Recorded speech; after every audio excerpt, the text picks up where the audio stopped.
ভোটের দিন এগিয়ে আসার সঙ্গে প্রার্থীদের দৌড়ঝাঁপ বাড়ছে জাহাঙ্গীরনগর বিশ্ববিদ্যালয়ে। অনুষদ থেকে হল তো বটেই, ক্যাম্পাসের মোড়ে মোড়ে এখন নির্বাচনী আমেজ। ইশতেহারের ঝাঁপি নিয়ে ভোটারদের কাছে যাচ্ছেন প্রার্থীরা, দিচ্ছেন বাস্তবায়নের প্রতিশ্রুতি, আর যাচাই বাছাই করে ভোটাধিকার প্রয়োগের কথা বলছেন শিক্ষার্থীরা।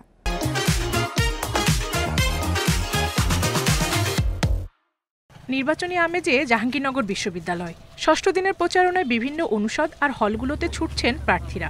ক্যাম্পাস জুড়ে বিভিন্ন পয়েন্টে গণসংযোগে ব্যস্ত অনেকে। এরই মধ্যে প্রায় সব প্রার্থী ঘোষণা করেছেন নির্বাচনী ইশতেহার। ভোটারদের কাছে গিয়ে সেই ইশতেহার পুরোপুরি বাস্তবায়নের প্রতিশ্রুতিও দিচ্ছেন তারা।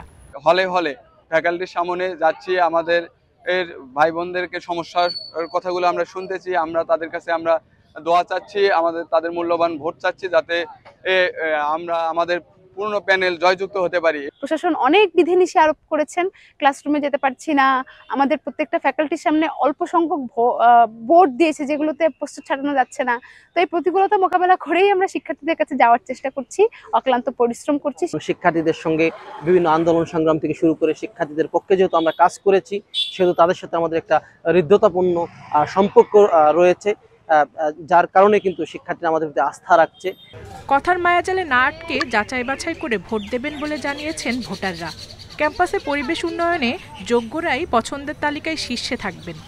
যাকে মনে করব যে সে যোগ্য প্রার্থী, সে তার কাজগুলো করতে পারবে, আমরা সাধারণ শিক্ষার্থীরা তাকেই ভোট দেব। শুধু তাদের ইশতেহারগুলো পড়ে তাদেরকে ভোট দেব না, বা মুখ চেনা অবস্থা তাদেরকে ভোট দেব না। আমরা যথেষ্ট যাচাই বাছাই করে তাদেরকে ভোট দেওয়ার চেষ্টা করব।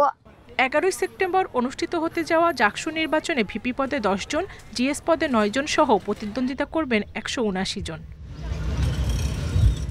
Independent news.